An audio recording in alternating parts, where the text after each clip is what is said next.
Dënimit e dënimit paraqitjes të janë ato që e shqetësojnë dikë. Se po ti për masë administrative, për jashtim dhe dit nga puna ose gjobe, to nuk se kjo një shqetësim të madh. Në rregull, Amerika ka me ekstrem se ka dënim me vdekje. Në Shqipëri në të gjithëve na bëhet qefi kur arrestohet një politikan, kur ka masa të dënimit me burg, unë shoh dhe për shembull në rastet kur arrestohet dikush dhe ne merremi me atë temë, interesi publikut është shumë i lartë, por nuk duhet të konfuzojmë, po themi, këtë dëshirën dhe etjen e madhe për drejtësi me kodin e procedurës penale, me kodin penal dhe të gjitha, po themi, legjislacionet në fuqi që kanë të bëjnë me garantimin e një procesi të rregullt ligjor. Në këtë drejtim, unë thjesht përmenda një nga elementët që mund t'i bëhet si kritik SPAK-ut. A është SPAK-u i kontrolluar sot? Unë mendoj se SPAK-u është indikuar në qarqe të caktuara, por nuk besoj se është në kontrollin e askujt. Është thënë që po themi prokuror caktuar ka një qasje pro maggiorancës, prokuror të tjerë pro opozitës, një pjesë shihen po themi si një promovimi drejt për drejt i Shteteve të Bashkuara dhe Bashkimit Evropian, dhe po themi dy njësitë diplomatike më të rëndësishme që e garantuan, e sponsorizuan në fillimet e veta, e shtyn përpara një proces totalisht reformues të reformës në drejtësi. A ka ndikime? Besoj që po, sepse nuk është se në SPAK u futën njerëz tabula rasa, pra njerëz që nuk njiheshin ose nuk ishin punuar në të sistem, u futën njerëz të filtruar nga vetingu, që ishte një masë domosdoshme, dhe njerëz me një perceptim të pastër për figurën dhe profesionalizmin e tyre. Qartë. Gjoi, si e shikon duke qenë se në vrazhdën e këtyre ditëve është marrë goxha media dhe emisionet me fatin e Ilir Metës, dhe për shkak sepse u fut live në një emision nëpërmjet një bisede telefonike me zotin Tedi Blushi, ju ndërprej dhe stërvitja për 10 ditë, ju hoqen dhe girat edhe ato pallaskat e ping-pongut, e tenisit që luan aty brenda. A e shikon që fati Ilir Metës është i determinuar që të jetë njeriu i parë i cili ngel totalisht jashtë politikës dhe dështon në pushtetin dhe fuqinë e tij pavarësisht funksioneve që ka mbajtur, apo qetësia e tij të bën të mendosh që ka asa në mëng? Shiko, Marsit, në rast se po themi për çështje të tjera ka patur dyshime në rast të provave që mund të ketë grumbulluar SPAK-u, nga ajo që unë kam lexuar në pasazhe të dosjes së Ilir Metës, situata për të duket goxha më e rëndë, kjo për shkak të faturave dhe prove konkrete të karakterit financiar që SPAK-u ka mundur të administrojë. Flitet për çështjen Çezdia, për kontratat e lobimit në Shtetet Bashkuara, për operacionet plastike, për një hetim të gjerë pasuror, për fshehje të ardhurash, shumë element të tjerë. Pra duket sigur Meta ka qenë i survejuar për mbi një dekadë, po themi nga organet e drejtësisë, dhe në këtë drejtim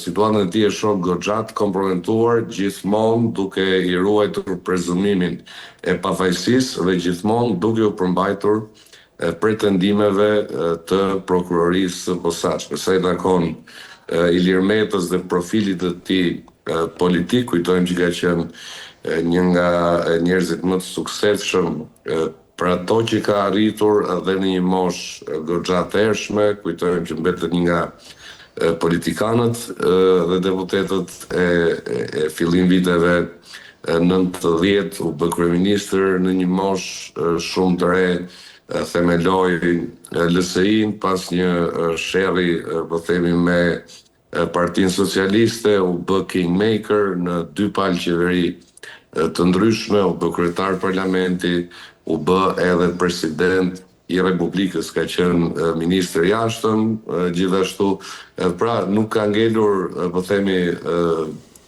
post të cilin ai nuk e ka provuar, Dhe në këtë drejtim kujtojnë ato videolojrat që kur arrije një mision caktuar, mbusheshin ato kutizat me achievements në politikë. Kështu që të shohësh rënien e Metës është me të vërtet po themi e çuditshme se si një person që nisi me kaq forcë të dëshmuar në politikë përfundoi në një person që gati u harrua në një lloj kuptimi pas hekurave dhe që u degdis në rreth 8.000 vota në zgjedhjet e fundit. Madje që u arrestuar parlamentare, gjithmonë duke u referuar rezultatit preferencial të tij në lista A. Por tani ja vodhën as ja vodhën ky është. Madje është arrestuar duke u tërhequr zvarr. Edhe më kujtojt ajo shpulla kokës si ka ndër një moment kur u tentoi të rezistonte. Pra dhe poshtrimi publik që ju bë për të treguar vendin, është më së i kuptueshëm që mesazhi ose simbolika e atij arrestimi ka qenë që kushdo është i prekshëm dhe kushdo nuk e ka marrë rolin e pushtetit që e rrethon. Por kjo është një çështje tjetër. Ajo që unë shikoj është që pjesa më e madhe e ekipit të tij ose ish ekipit të tij ka ikur ose në PD ose në PS. Dhe i vetët njerëz që i kanë ngelur janë Tedi Blushi dhe Risa Xhixho në kuptimin e politikës aktive dhe të mbështetjes aktive. Dhe ata kanë arsyet e veta për cilat ne nuk po i futemi. Ideja është që a vazhdon marrëveshja nëpërmjet Metës dhe Berishës, se duket sikur Berisha nuk e përmend më vazhdimsinë e fatit të Metës. Dhe si shikon ti, duke qenë se jo më larg se para 2 ditësh ke pasur një intervistë goxha të suksesshme me zotin Berisha, që për cilën meriton një bravo të madhe. Si ka qenë qëndrimi Berishës në raport qoftë edhe me fatin e Metës, po qoftë edhe me fatin e opozitës, Xhoj? Marsid, raporti Berisha-Meta ka qenë gjithmonë një raport interesash dhe për mendimin tim asnjëherë një raport dashurie. Thënë këtë, kujtojmë që ka qenë Ilir Meta si kryeministër, ai që ka guxuar të çojë drejt qelis, qoftë për pak orë Sali Berishën, ishte Sali Berisha që e quante Metën Ilir Floriri, akuzonte për sa afera, për trafiqe, ku të diun se çfarë, po të shohësh deklaratat e tyre ndër vite, do thoje që këta njerëz nuk do bëshin kur bashkë. Aleanca Berisha-Meta ishte thjesht një aleancë politike që nisi mbi këto premisa, u zhvillua mbi këto premisa dhe me siguri do të përfundoj mbi këto premisa, pra në saj të një lloj interesi ngushësisht politik përballë një armiku të përbashkët, duke përqafuar interesat përbashkëta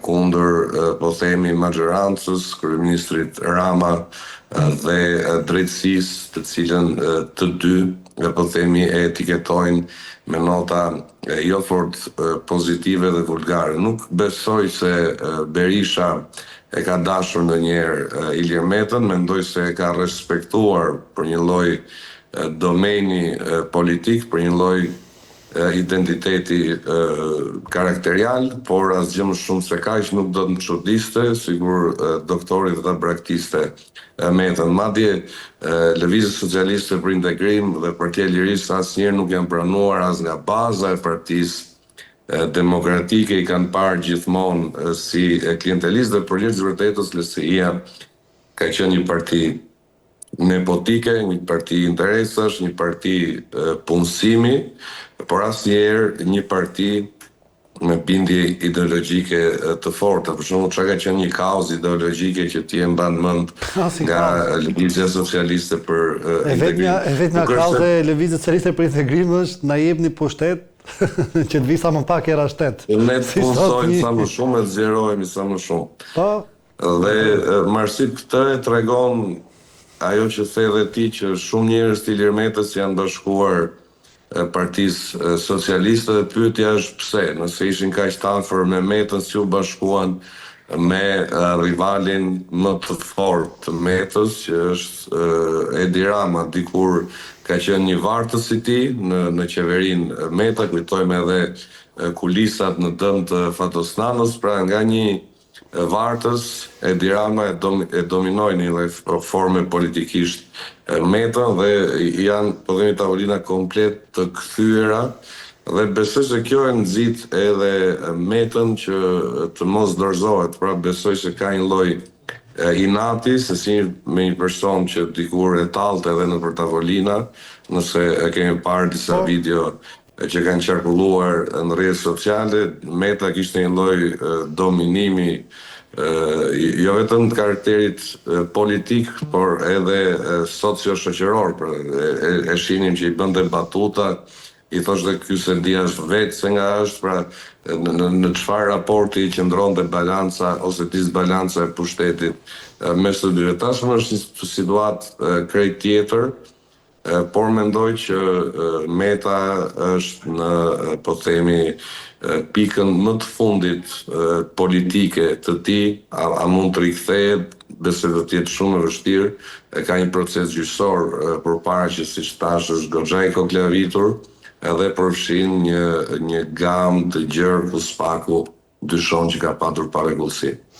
E drejtë, si e shikon fatin e Partisë Demokratike, duke qenë se në emisionin të në Breaking News në Top News Joy, ai deklaroi që mos prisni pasardhës nga unë, mos prisni, le ta themi, në një lloj forme lëvizje elitash ose leadershipi drejtues brenda PD-s, dhe kjo në lloj forme u kuptua që Partia Demokratike tashmë fortifikohet rreth Berishës dhe i vetmi njeri që dominon aty është Berisha dhe askush nuk guxon të dalë kundër. Në këtë pikpamje, si e shikon të ardhmen politike të Partisë Demokratike në varësi të këtij qëndrimi të liderit të saj, edhe të kësaj heshtje që është në pjesëtarët e tjerë ose anëtarët të cilët janë kryetar, që janë edhe deputet të Kuvendit të Republikës së Shqipërisë nga listat e mbyllura dhe nga listat e hapura? Shiko, Marsit, politika funksionon edhe si shkencat kompjuterike që njohin zeron dhe njishin. Pra kalon rrym, s'kalon rrym.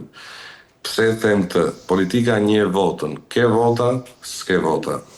Dhe Sali Berisha duket që nuk ka ndërmend të bëj një lëvizje altruiste dhe besoj se është në të drejtën e tij ta bëj diçka të tillë.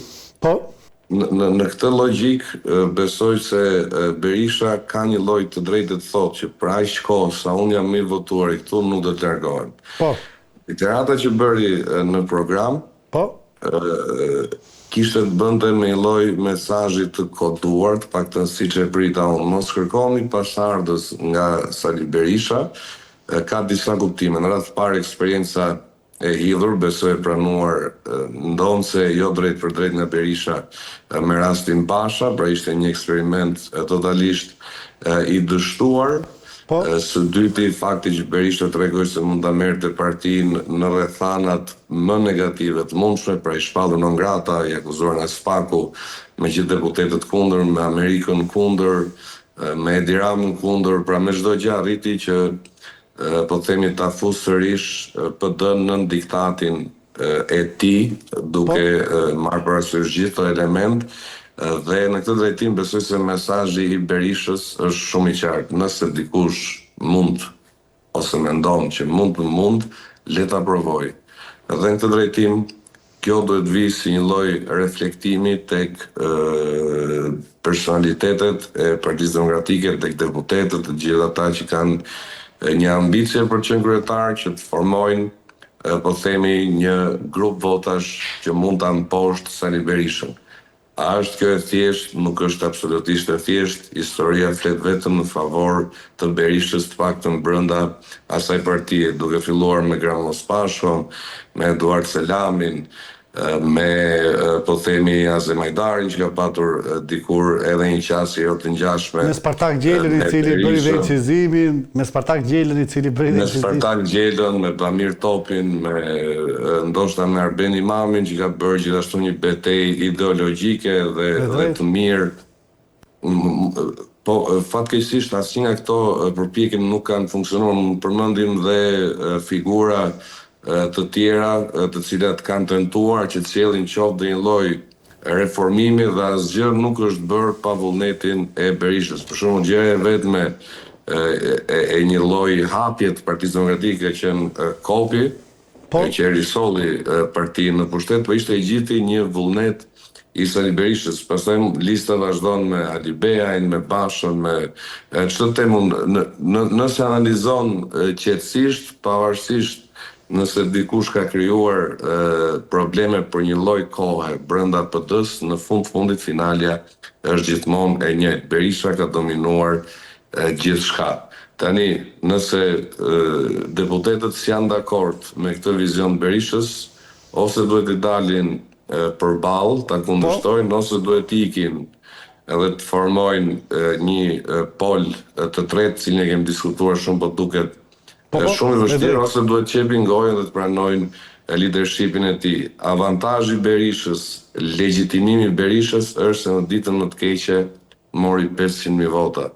Dhe besoj se numrat janë të qartë, janë aty. Nuk mund t'i kërkosh, po themi, llogari një personi sepse ti merr më shumë vota. Pastaj a fiton dot me Ramën, ky është një diskutim krejt tjetër. Unë po flas vetëm për drejtimin e Partisë Demokratike. O duhet ta mposhtin, ose duhet krijojnë një grupim, fraksion, nëse mund